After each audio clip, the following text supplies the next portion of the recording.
Welcome everybody, I'm Officer West. Today we're going to be talking about body armor and the debate that's been circling around it, and whether we should upgrade to something different or we should continue with what we've got.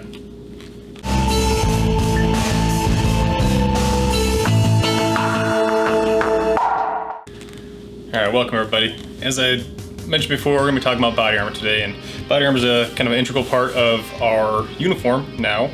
It didn't always used to be that way. You used to never see cops with body armor, but it's since grown and it's out of protection, and it's common sense for us to wear it. As it's evolved, though, there's been a lot of changes throughout the years, and the next step change that people are debating right now is whether to go to something that's called MOLLE loops, and I'll throw up a picture on the screen so you can see that. And basically, what it is those little lines of stitching that you can actually attach pouches to, because the idea or the debate right now is to maybe try to get all the weight as much as possible taken off of everyone's hips on their duty belts, kind of move it up to their vest to help save their backs. And depending on who does the research, depends on the results, because some are in favor of it, some are against it. So it's been one of those kind of hotly debated topics recently, and we're always kind of trying to push for more comfort and everything else. But I think we should take a deep dive into body armor as itself and kind of show maybe like a history of it and the progression, and where I think we're really failing at it and the key component, because I think the very first generations that came out might have actually been our best. And I'm not talking about police ones. Alright, so outside the police world, the use of body armor isn't really seen other than the military, and that's probably the most common one that people think of. When you see body armor, you think of things such as like these, where it's got real hard plates in there to stop, extremely dangerous rounds, from like AK-47s or belt-fed machine guns and that kind of thing. Fortunately for us as police officers in Dixon, Illinois, belt-fed machine guns and RPGs isn't something we typically encounter when we're doing like a welfare check on somebody.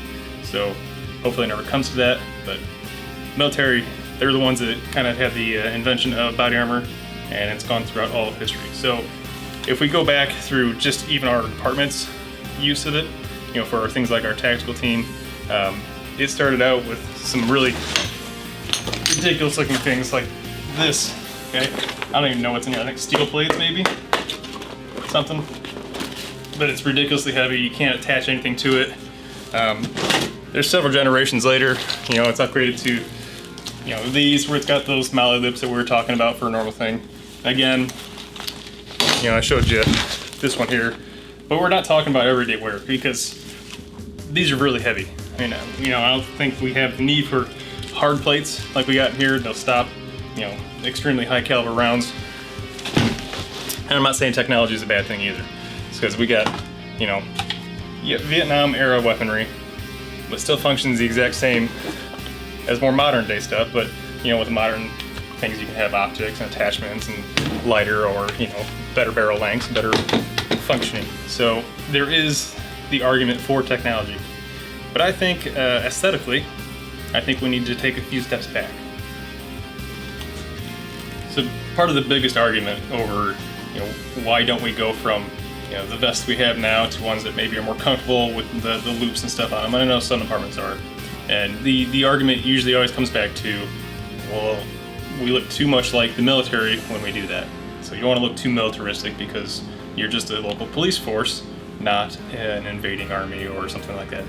The goal is to not look militaristic, but yet still retain some of the tried and true lessons they've learned with body armor designs and stuff like that. So if we go back, and I think this will be a fix for this, Lieutenant, if you're watching, take note. If we go back like 2,500 years, okay, we go all the way back to the Greeks and maybe up to the Roman time period. I think they were really onto something. If we look at their body armor, I'll throw up a picture here. So their whole breastplate they got there, it looks awesome, right? Okay, so you get all the definition of all the muscles and everything else throughout there. It looks really cut up. People would love to see that, guarantee you. Looked at our Instagram analytics the other day, and I think something like 65% of our followers are females. So if we're walking around looking like something out of a GQ magazine, I think as far as public opinion, it's going to really help it, really. So how do we go from something like that 2,500 years ago they figured it out. It's something like this. So I think we're really missing something here. So I got my trusty assistant, Officer Garrison, here to help me out with this. I asked him to stand at a certain angle so I could take a picture and do some Photoshop magic here. So we ended up photoshopping, and then we changed the colors so it fit to our current thing and put the badge on it as needed. So take a look at it, tell me what you think, okay? This would be what the Dixon Police could potentially look like.